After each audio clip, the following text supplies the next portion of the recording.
good evening, all. Ira Epstein, and here we are with your SPDR ETF stock market wrap-up, and this wrap-up is for the evening, as we're here now on Thursday, and this is the 19th of February, 2026. Well, we're going to get a lot of data tomorrow, and we've got to pay attention to it.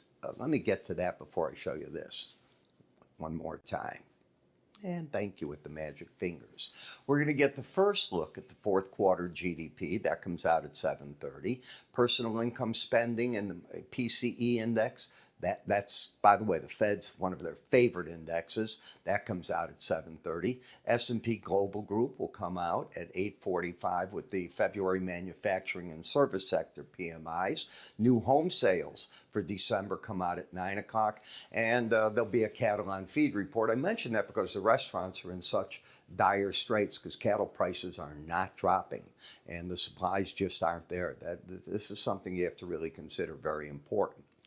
Now, another thing I want to remind you all, and we'll come to it this time, that one of the things that I did is I created a special report for everyone on the dollar index. My reports are only up 3 business days.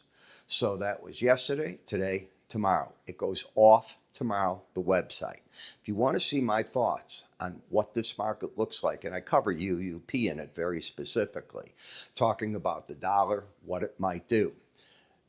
I cover the futures markets, both weekly and daily charts, UUP, both daily and weekly charts. I then take you in price count, something unique to the Linn group that I work with extensively.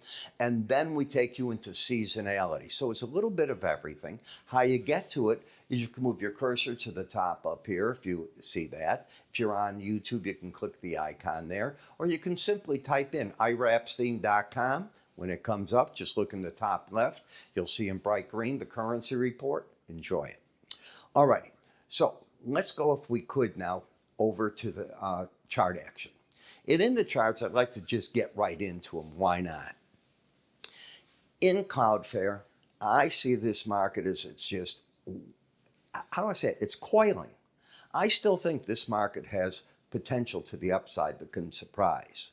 Higher lows, but lower high for a moment. So it's in a stall pattern as I see it. It's over the key 18-day average of closes. The 200-day and the 100 have acted as resistance on the way up to stop the market. And for good measure, my good friend, the Bollinger Bands came in there. Remember, in Bollinger Bands, you only close under or over them 5% of the time. So it acts as a barrier on the upside, support on the downside. When we step over to the slow stochastic, momentum is still coming up, but any reading over 70, and you've got a 70.73, is an overbought territory. When we look at Caterpillar, this is the break, and this is the break you should be looking at hard. When does it give you an opportunity in? The question is it going to drop to the 18-day average? That's how I look at it. It doesn't have to, but I'm hoping it does for better opportunity. It's rallied up so long and so far that seems to be normal. I think the pros have come out of the market temporarily.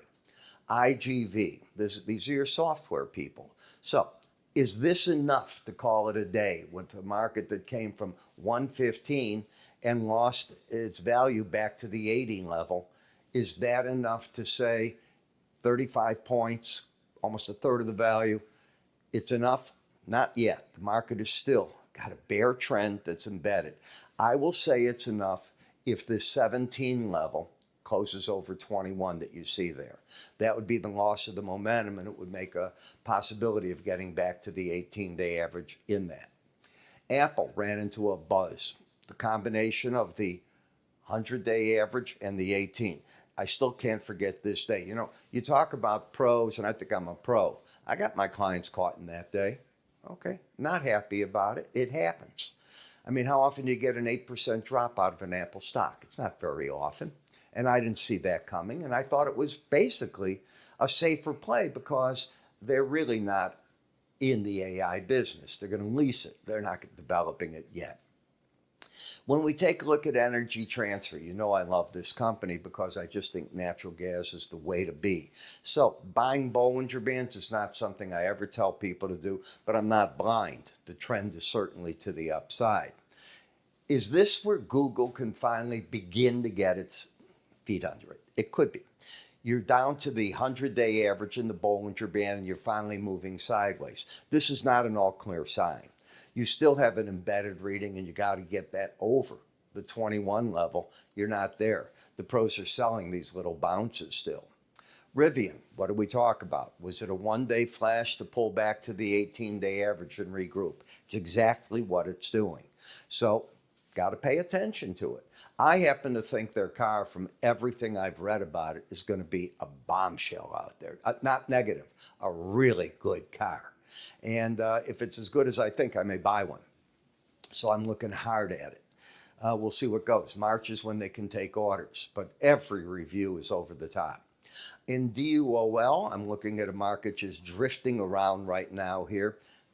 Don't like it.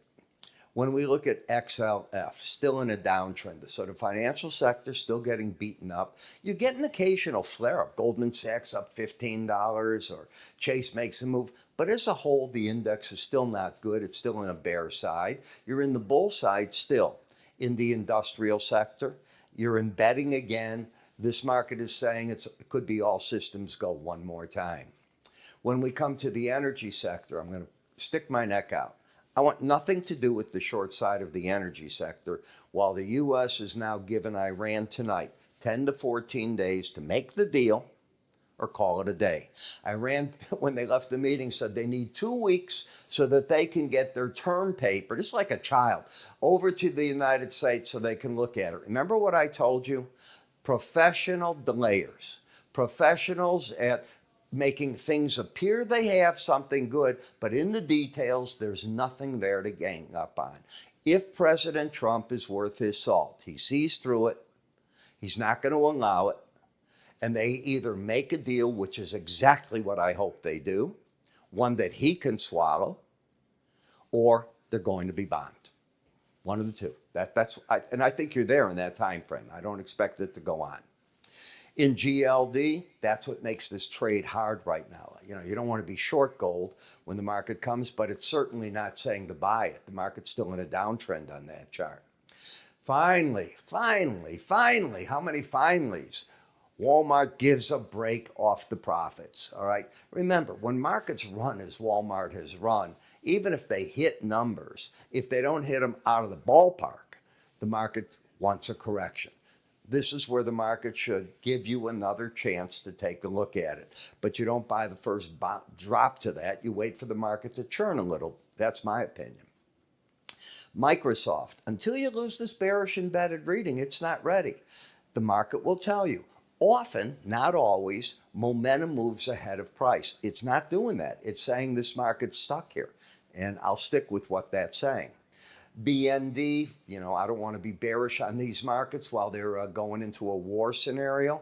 It generally doesn't pay off. In the dollar, I'm not going to discuss it because I have a special dollar report out. You go look at it. And in FXC, if you break any more, this is just major support in the market for short covering. I didn't say to go long, but for short covering in the market.